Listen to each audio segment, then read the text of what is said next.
let you start as soon as you are ready. Okay, okay. Okay, oh, sorry, I need to adjust the microphone. Okay, then, hello everybody. Let me just introduce myself. And my name is Teng, and I originally come from the China, and I'm the student of the Professor Guo. And right now I'm a postdoctor of the Bonn University. Okay, and my topic is, my research field is around the hadronic moleculars. So in this series, I just want to give some extension and give some exercise of the Fengku's talk. Okay, then let's begin.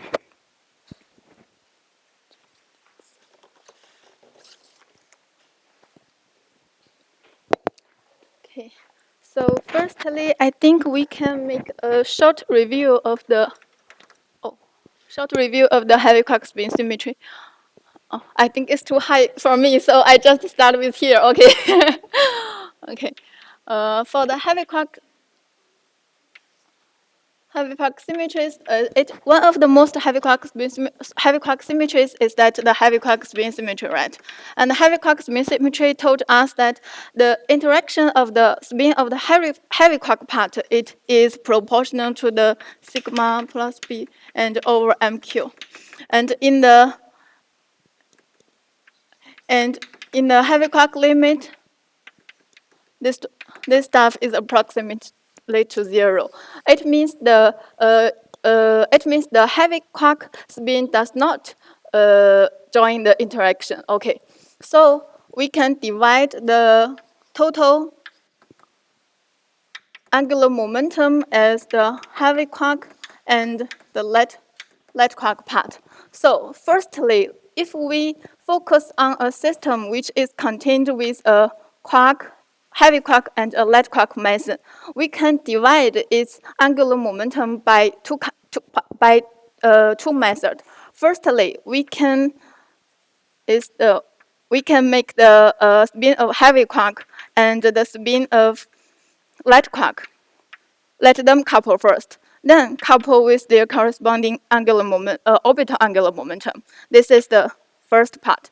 This is the first method. And the second method is based on the heavy quark spin symmetry. We can use the light quark couples with the orbital spin symmetry, and then couple with the heavy quark. And these two methods, they should be equivalent, right? So if let's just begin with the first one. Okay. For example, if we focus on the S-wave particle, and because the heavy quark spin is 2½ right? And the light quark spin is also 2½ So these two couples to 0 or 1, right? And then couples to the S-wave here. It means L equals to 0 and couples to the L equals to 0, then we can obtain that the JPC is equals to 0 and 0 is 0, right? And another one, 1 and 0 is 1. Because the P parity is L plus 1, remember that. And the C parity is minus 2L plus S. So for this one is 0 minus, okay, only 0 minus, because this is heavy quark and this is light quark. They are not charge neutral stuff. So for this one is 1 minus. And for this particle, actually this is basically our D meson. And for this particle is our D star meson. Okay. Yeah. Why we don't have a PC? Why we don't have a C parity, right? Are you asking why we don't have a C parity?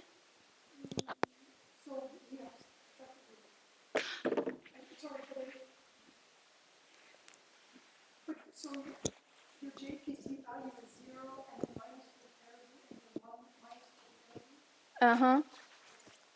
And there are lots of eigenstates, and that's why there's no C value. Because here because in this method we contains one heavy quark and one light quark. Really, the C parity only holds for color neutron state. But for example, it's a Cu for D plus is a Cu bar, and if you do a C parity, it goes to C bar U. Okay, this is not only QQ bar is a neutral flavor. For example, UU bar or DD bar, but for D method they are not. So here we don't have a C parity, but we can make a convention of the C parity. Eigenstate? Yeah, it's not eigenstate of C parity. Yeah, yeah. And then the very first equation, I'm sorry, but I missed what, no, the very first thing, what we do is this sigma 1 and sigma 2. I'm sorry, what was that? Sigma corresponds to the spin parameters of the heavy quark. It's just a sigma matrix. Yeah, corresponds to the spin. So what is that quantity? I didn't understand physically what is that quantity equals 0. We can have a limit from absolute to 0. You mean a sigma? No, sigma the Pauli matrix equation. I don't understand what the equation is. Sorry. This equation, right? Yes. Okay, this equation represents the in a meson there is a heavy quark, right? And the heavy quark has its spin as spin, and this equation represents the strength of the spin.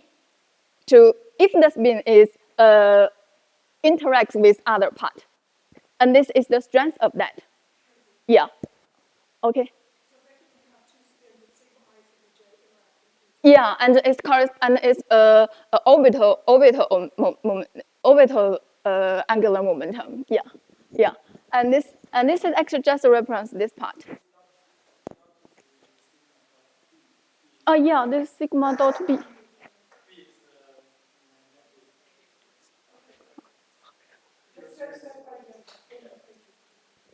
Okay. Okay. Any other questions? Okay. And this is from the first deviation. And if we focus on the second deviation, then for the second deviation, we want to couple the orbital momentum and the light quark momentum first. Then for both of D and D star, because both of them are S wave, and the light quark degree of momentum is 1.2, right? So this stuff only has one value. It is here. It is minus to 1. Oh, sorry, minus to 0. And this stuff is only can be 1/2. And this is basically the light degree of freedom. Okay, and if we want to couple this stuff to the heavy quark angular momentum, then this one is 1/2. So, and it is goes to be 0 or 1, and this 0 is basically D, and this one is basically the D star. So, if we use this derivation, then D and D star, they don't have any correlation. But if we use heavy quark spin symmetry, we can see that both of them belongs to a same multiplet. Okay, okay. Then this is for S wave, and next I will talk about the P wave. Okay. P wave. For the first one, sorry, here need to be plus SQ. Two kinds of spin couple, then coupled with orbital momentum, and equals to 1, 2/2 couple, then couple with 1. And here is 0 or 1, couples to 1, then goes to 0 and 1, only 1, right? And 1 and 1 can be 0, 1, or 2, right? For this one, we just denote it as a D1. This is just a denotation, okay? We denote it as D1. And for this one, we denote it as the D0. For this one, we denote as D1 plus to distinguish with the upper one. And for this one, we denote it as D2, okay? Again, from this method, we can't relate these four particles. But from heavy quark spin symmetry, we found that these four particles can be divided into two categories, okay? Here I just want to mention that the D1 plus here are not real physical state. They are not observed in the experiment, okay? Okay. Then for the second, we use the light degree of light degree part coupled with light degree part with heavy part. Okay, and this one plus, one half, and this one is 1, and this one also 1/2. Then 1/2 and 1/2 we can divide it at 2. Okay, 1/2 and 1. Oh, sorry. This can be 1/2 or 3/2, right? 1/2 and 1 can be 1/2 or 3/2. And if it couples with 1/2, this one is 0 or 1. And this one is 1 or 2. No, 0, 2, 1, 1. Exactly same with 1, 2, 1, 1, 0, 2. Then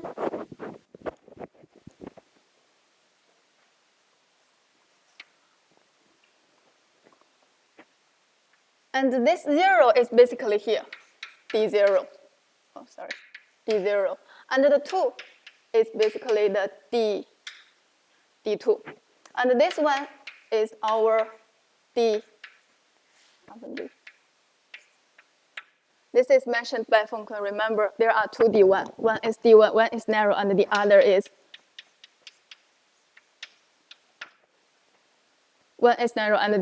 wide, right? And these two are some kind of combination of this D1 and the D1 prime. And both of them are basically the real observables of the experiment. They are not. They are. Then these two, we know that the light part of the degree of the freedom, both of them are 1/2. And for the last two one, they are the 3/2. So the four particles can be divided into two categories. One is for 1/2, and the other is 3/2. And both of them can be related by the heavy quark spin symmetry.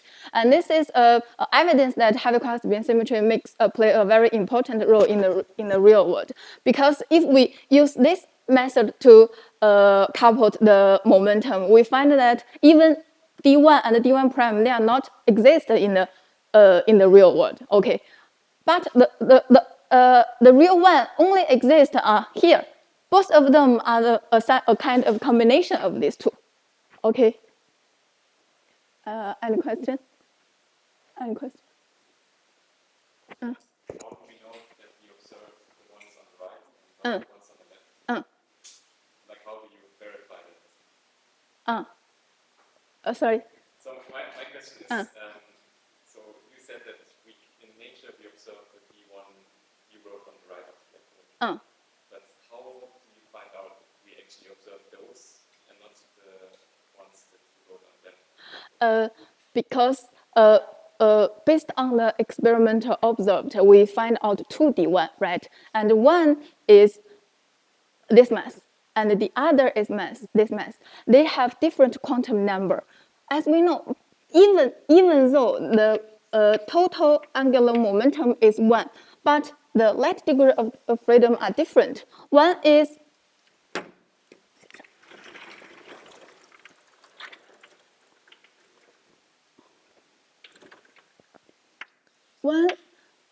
okay, let me say this. For the experiment, they observed the D1 is based on this progress. Okay, for this progress, D or D star, here I can see D star. And 2, so you can accept there are two kinds of D1. One is 1/2 and the other is 3/2, right? For the 1/2 and the 3/2, for the D or D star, the light degree of freedom is also 1/2. this one, right? And this is also 1/2. And for pi, because there are no heavy quarks, so it is a pseudoscalar, so just a 0/2. So this progress is basically a S-wave process, right? And this is D-wave process, right? Okay, and for S-wave cells, because it's much easier to process, so the width is wide, really. Okay, this is wide, so this is basically corresponds to our later D1. Oh, sorry, former D1. Okay, and for this later former, yeah, for this one, because it's D-wave, so the width is narrow. Okay, the width is narrow, so it corresponds to the other D1. Yeah, and oh, you're welcome. Okay, actually, I just want to talk about this thing.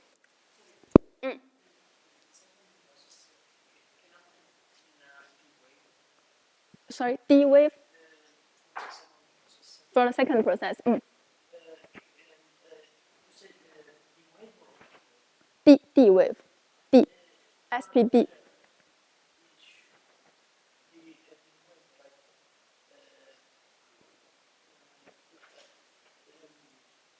On the right side, it's a P-wave process, right? It's okay. The on the upper, the P wave is the heavy quark and the light quark, their orbital momentum. Okay, and the D wave here is the D star and the pi. They are D wave. They are two different things. Okay, okay. This is your question, right? Okay. Then, now actually there is a little exercise for. Oh, sorry. Where is my phone?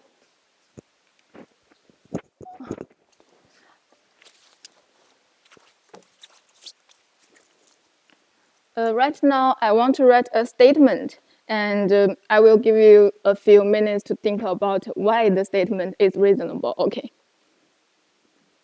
This is one of our exercises. Is that the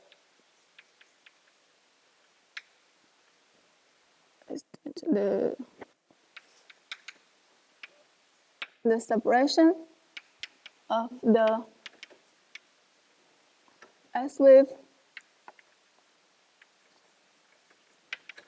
production of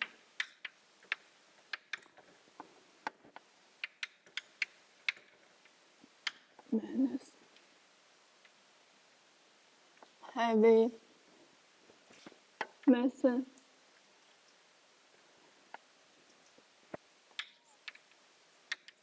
pairs in electron position collision annihilation. Okay. So this is a statement.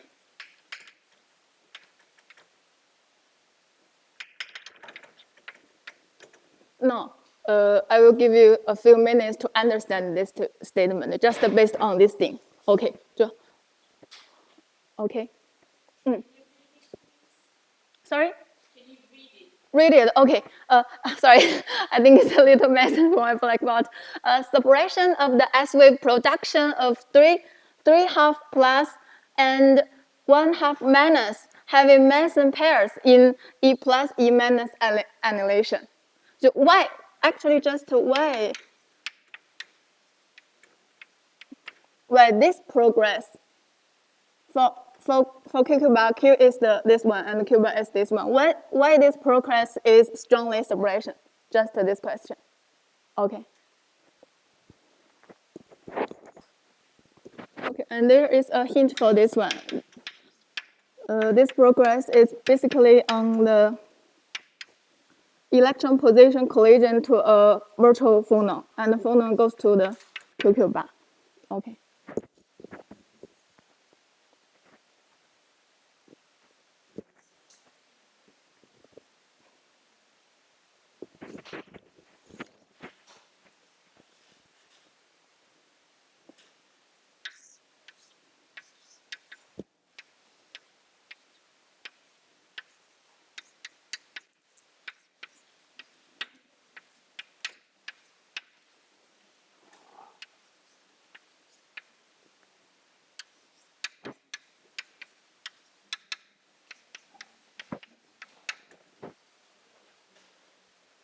This is a hint. This is hint 1, and this is hint 2.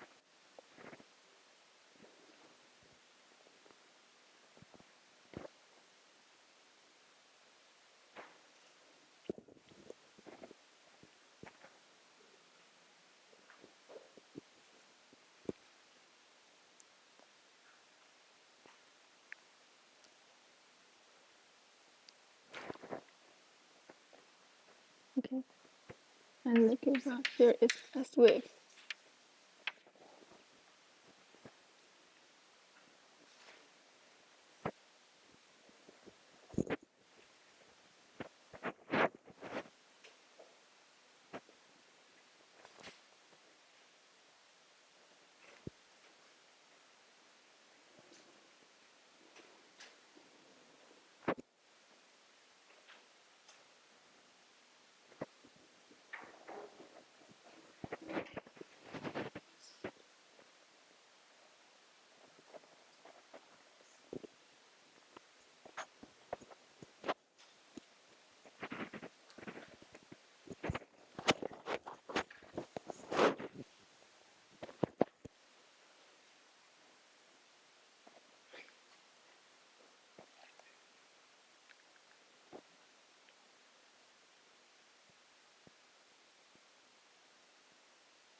Maybe is anybody know the answer?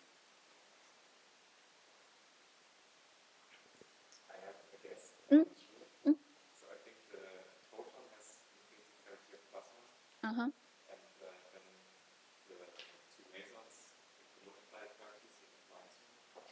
Mm-hmm. So you would actually need to have P wave instead of S wave to make parity. You mean here is P wave? Right. You mean here is P wave or which one is P wave? I think is this is right, but it's not my ideal answer. My ideal answer is based on the heavy quark spin symmetry. Yeah, but it's right.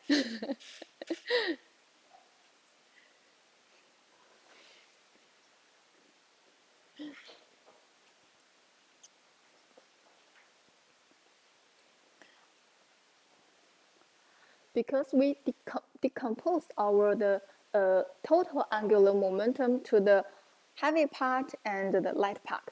Both of them are a good quantum number, right?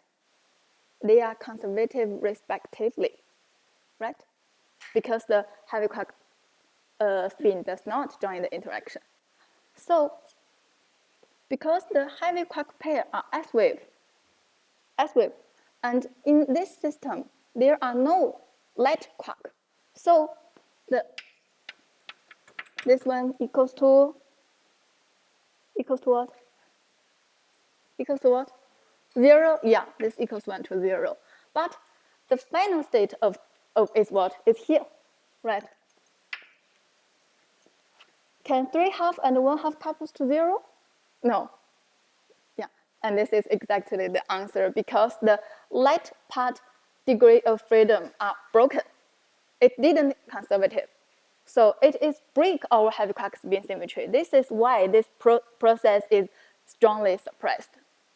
And maybe you will ask, why this process can happen? This is because the heavy quark spin symmetry is basically approximate symmetry because the quark mass is not infinity, right? So it will slightly broken. So this progress can also be happen, but it is strongly suppressed.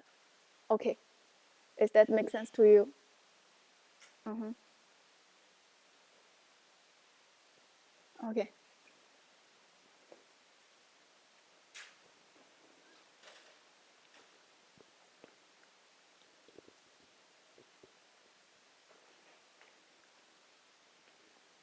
Any question about this practice?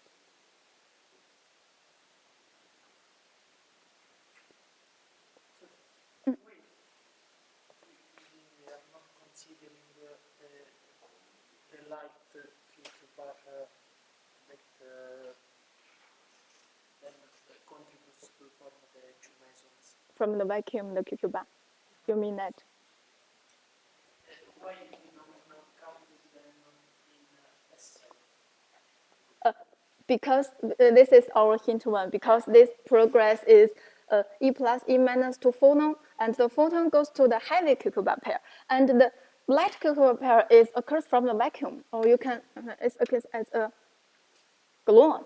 So it is not contributes to the initial light degree of freedom. Yeah, the light degree of freedom of this one SL equals to 1 or 3, it doesn't matter. It comes from the transformation from the heavy pair to the light pair. And this is basically the breaking of our heavy quark spin symmetry. Little breaking, yeah. Okay, very good. Any question about that?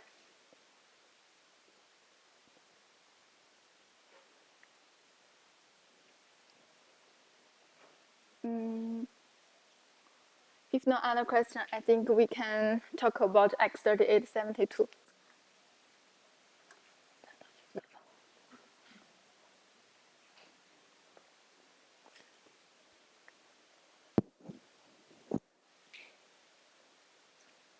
As a short review, the X3872 is firstly observed in base 3 or Bell collaboration. I forgot that. Base 3 or Bell. Okay, good. So Bell collaboration, and the mass of them is 30 point GeV. which is approximate with the C star 0. And its SOSB breaking point, we just denoted as Rx, is around 1%, much larger than that of the normal SOSB breaking effect. This is what Feng Kun talked in the morning. Okay, and the build collaboration find out this particle is at this process.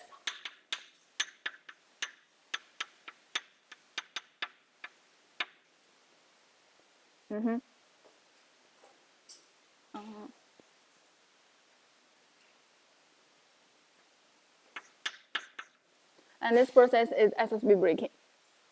Then there is a question that why the pi plus pi minus pair must be SOSB 1. This is a conclusion. I can tell you that the pi plus and pi minus, this subsystem is a SO vector subsystem. And now the question is, what is the reason? Why it must be a SO vector subsystem? Okay. This is another practice, actually. The quantum number of JPC equals to E plus, E plus. This is 1 minus minus. And for the SO spin,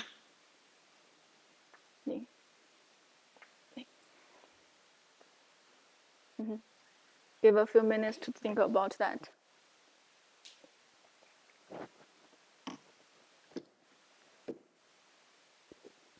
As a hint, we can consider this question based on G parity. Okay.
Sorry, could you please repeat? Do we know if the spins of the pi plus and the pi minus are actually different spins or line for the pi line? We have to figure that out. Spin, right? The spin of the pi plus pi minus. you need to figure that out.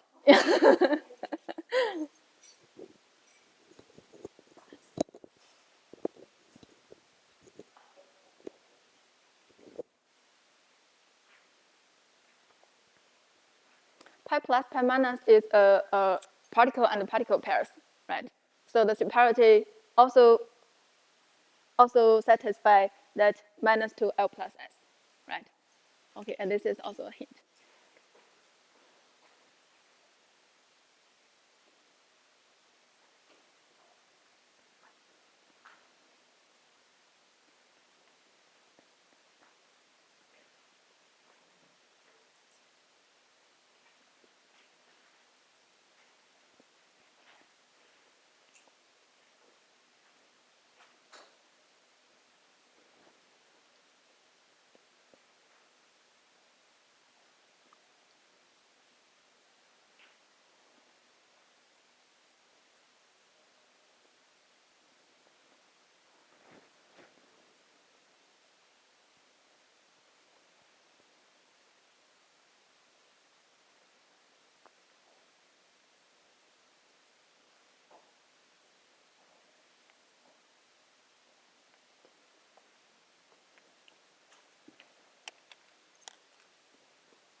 Yeah.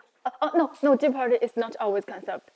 Yeah, because S is being breaking, and G parity is another quantity to describe S as being actually, because G parity is always conservative at the electromagnetic and strong interaction, right? Mm-hmm. Yeah. Uh, is that simple?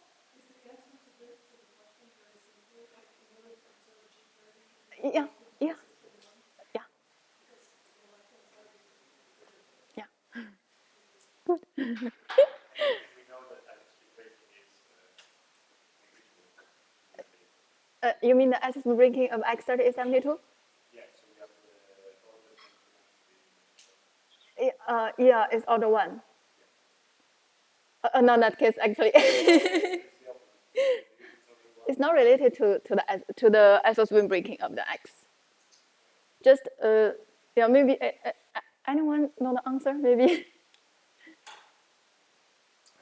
Yeah. But on the left side, we have isospin 0 and we have C parity of 1. So that means the G parity is plus 1 on the left side. Mm-hmm. And then on the right hand side, we have called it J psi. We have isospin is 0 again. Mm-hmm. And C, like charge concentration, is minus 1, so that gives a minus. So for the pi plus, pi minus, we need also a minus for G parity conservation. Yeah. And then because the C parity of pi plus, pi minus is plus 1, Yeah. we need I to be also 1. Yeah. Such that we get Yeah. overall minus for the G parity. Yeah, very good. This is exactly the answer, actually. Very good. Because I will make a conclusion of the that boy said. Okay, because the C parity of X is minus 1, and is plus 1, and the C parity of the G psi is minus 1. Then, because the C parity is conservative at the strong interaction, so the pi plus pi minus C parity must be minus 1. And we know that the C parity for pi plus or pi minus is equals to minus 1. Oh, sorry, G parity. Right? Then the G parity of this pair must be plus 1. And the G parity of the pi plus minus must equals to, by definition, C plus minus equals to I pi plus pi minus. This one is minus. So I here must be odd. The only choice is S being vector, right? And this is the answer. And the S being, okay.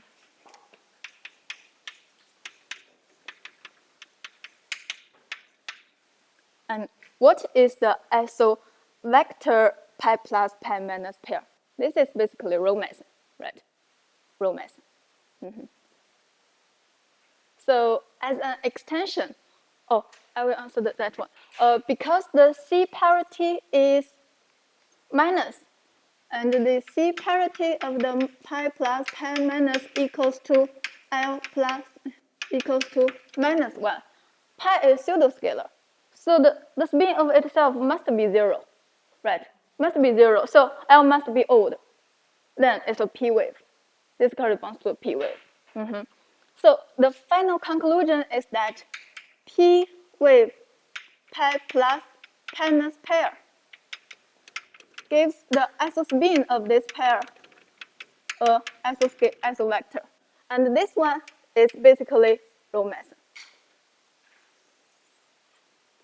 Okay, no problem, right? Okay, then as an extension, then for S wave, what is that?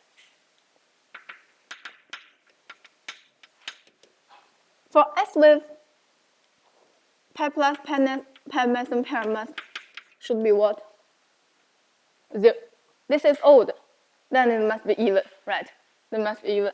Then so the isospin of the pi plus pi minus should be 0. And this is basically F0, 50, also denoted as sigma in the PDD. Okay. And again, for the D wave, again, it is also even, equals to 0. And this particle is basically the F2 in the PDG. This is an extension of this practice. Okay.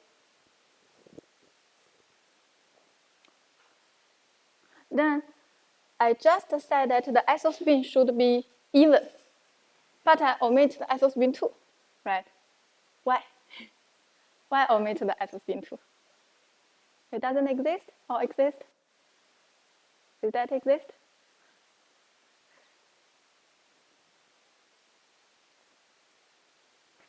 It doesn't exist because the higher isospin, they are more hardly to attractive and to construct a method. You can use the Carroll-Lagrangian to derive the S wave or D wave pi plus pi minus pair, which has the isospin equals 2. We found that they are not attractive. Okay, no method occurs. And the same for D wave. S wave cannot perform isospin 2, then D wave cannot.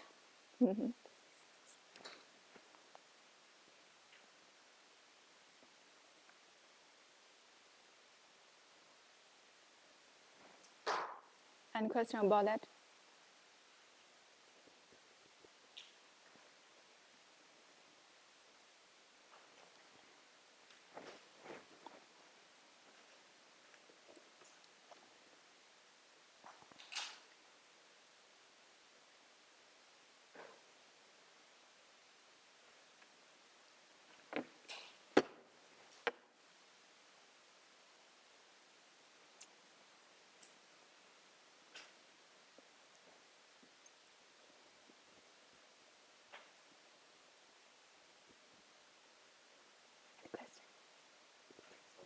Yeah. Why do we have different isospins for ES and D-wave? I thought the isospin is fixed because the C parity is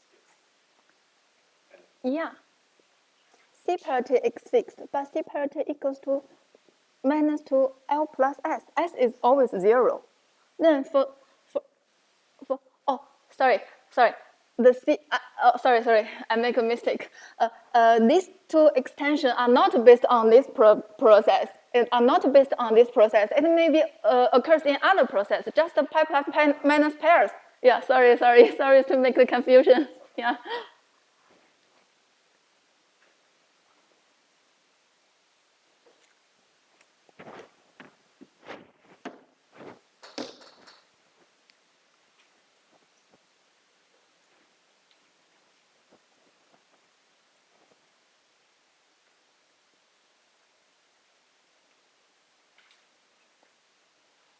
Any other question?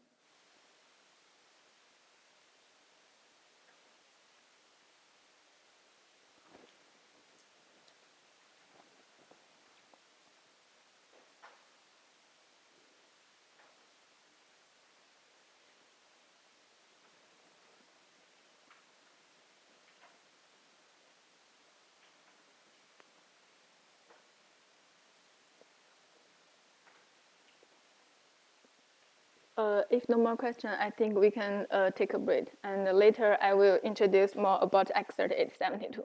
Okay.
For the first exercise, the notation 3 half plus the 3 half is that like the light quark information. What does it mean?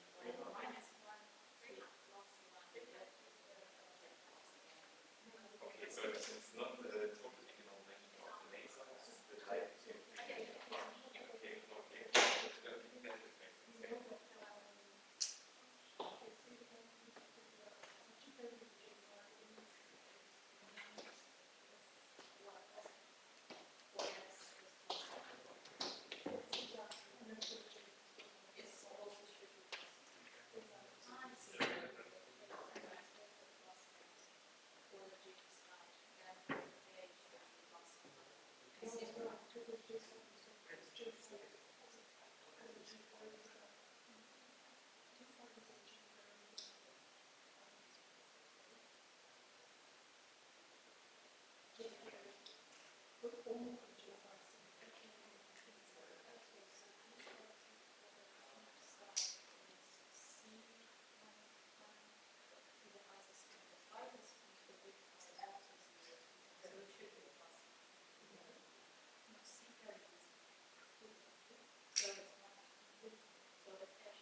No, ma infatti, cioè, segnali no, dopo un tempo, quindi senza ridurre come quello che già la incrementare io che ti ho aggiunto altre informazioni è quello che bisogna adesso lo vedo ma forse un momento per il meglio però visto che se vedete di no, no, quello che la faccio dire vai, io ti sto a fare no, ma io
Okay, let's begin.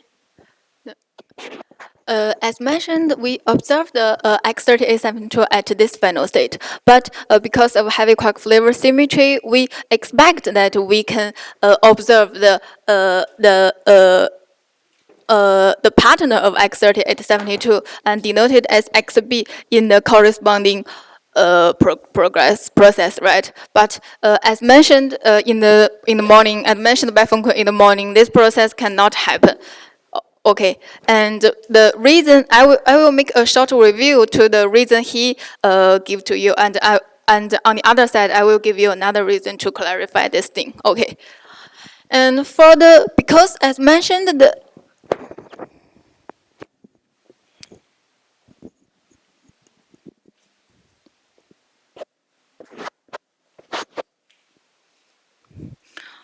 the branch ratio of X2 gypsy pi plus pi minus. Pi plus pi minus also can be interpreted as rho Mason, and the branch ratio of X2 gypsy omega. Omega is basically pi plus, pi minus, and pi 0. The ratio of this one is order 1. The upper process is isospin breaking, and the upper is isospin breaking, and the lower process is isospin conservative, right? And for why the such isospin breaking is so large is because for this is 0 d plus d star 0 threshold, and the X pole is just very nearly with that here. Only 100 cave, 100 cave. Okay, and for for gypsy rho and gypsy omega, the threshold of gypsy rho and gypsy omega is here. Omega is very narrow, so only this part can be decayed. Even though the X2 gypsy rho is isospin conservative, but because of the very small phase space, cause then told us that this ratio is not very big. But for gypsy omega, because the omega is very wide, so the omega phase space is like that. There is a large area can be decayed too.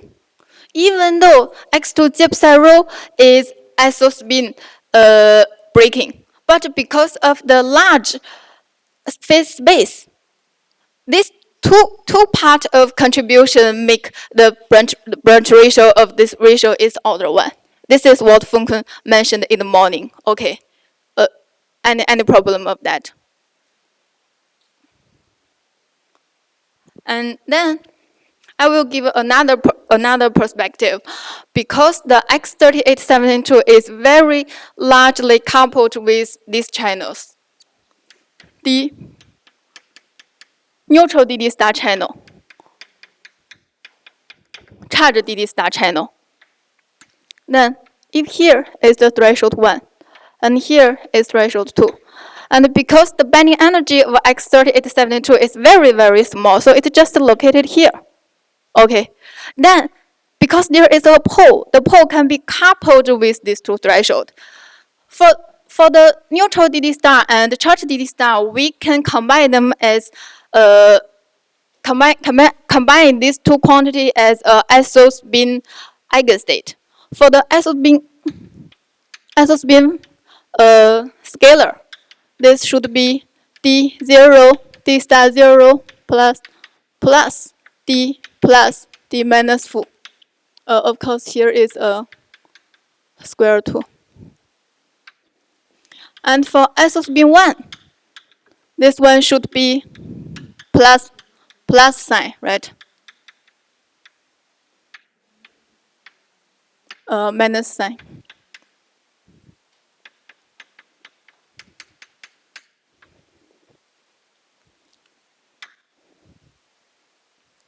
Okay. Any question about this quantity? For the isospin 0 is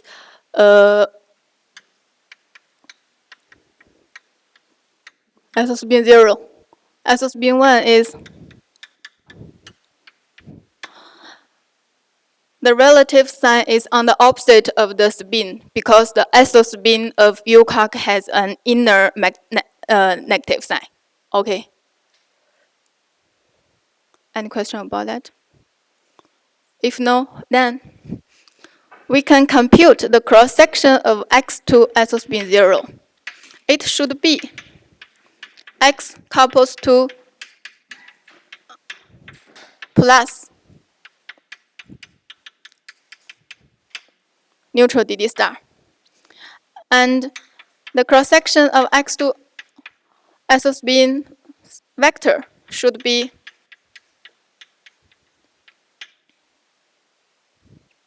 I think I'd better, here is 1, here is 0.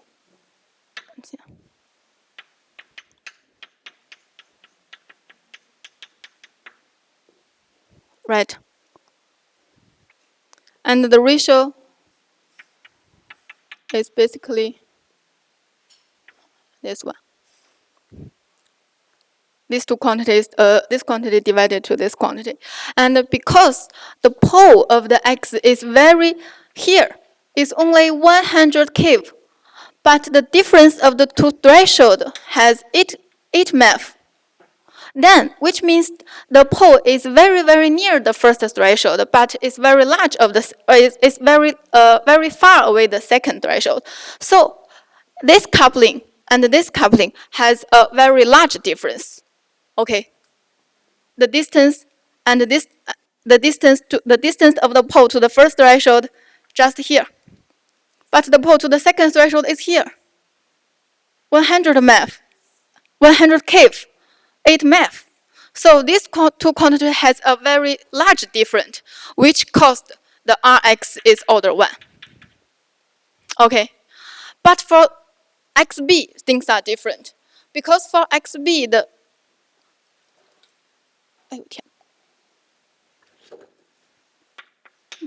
threshold is here. Pole is here. Here is only 1 MeV. But here is around 300 MeV, which means that this distance between the pole and to the first threshold is in the same order with the pole to the second threshold. Then these two quantities are almost the same. So the ratio is almost equals to 0. This is why for X3872 it has a very large SSB breaking effect, but for XB things are different. So we don't expect we can observe the XB in this process. And in reality, no collaboration found this particle in the corresponding process. Okay.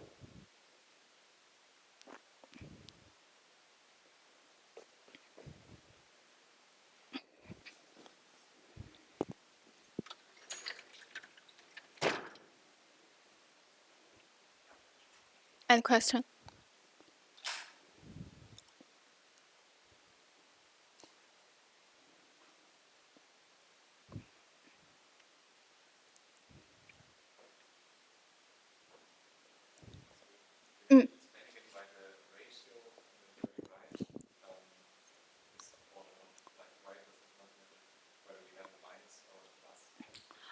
Y is plus or minus, right?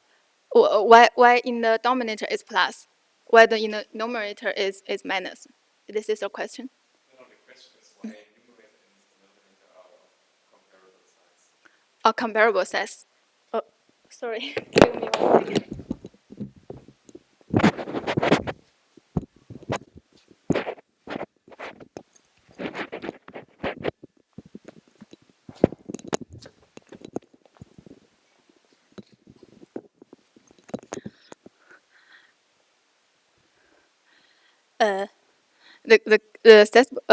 This order is based on the experiment. Here, I just want to explain why the isospin breaking of the X3872 is larger than that of XB. Okay, and this quantity is observable. It can be determined by experiment and is around 0.3. Yeah.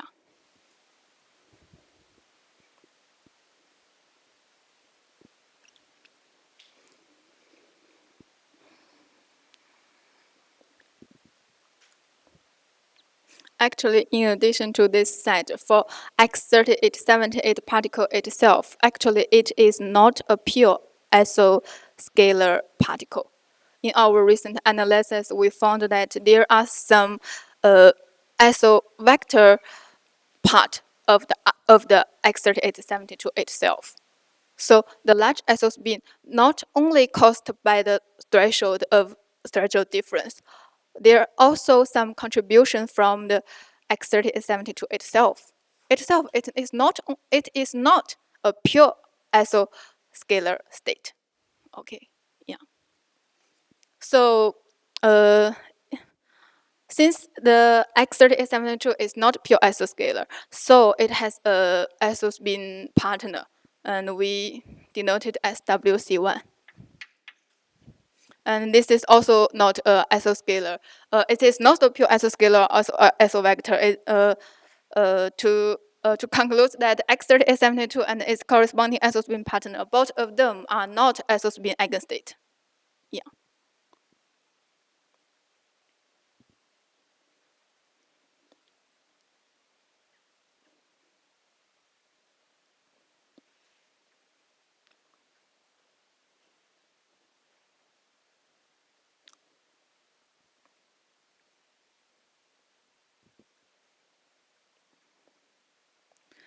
Actually, there is another exercise, but because in the morning Fengkun didn't talk about the Niger simple, so this exercise I cannot in this afternoon. Maybe tomorrow Fengkun will teach you the HH bar interaction and the Niger simple, etc. Then I will talk about the corresponding exercise. Yeah. So any question about the lecture or everything I talk about?